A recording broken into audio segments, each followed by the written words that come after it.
And tell me what don't come with another story full of you now.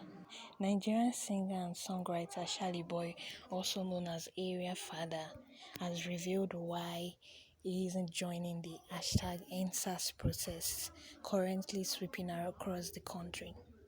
Charlie had in past led a series of protests against the federal government, and for him to not be involved in this, the whole Nigeria is shocked and asking questions. An Instagram user had asked him why he isn't involved in this current protest.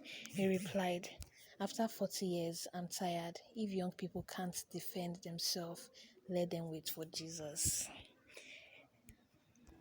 LOL. This is funny and also true.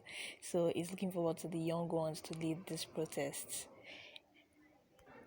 Don't forget to subscribe and hit the notification bell, as we'll be bringing a lot of #EndSARS news and other news to all of you guys.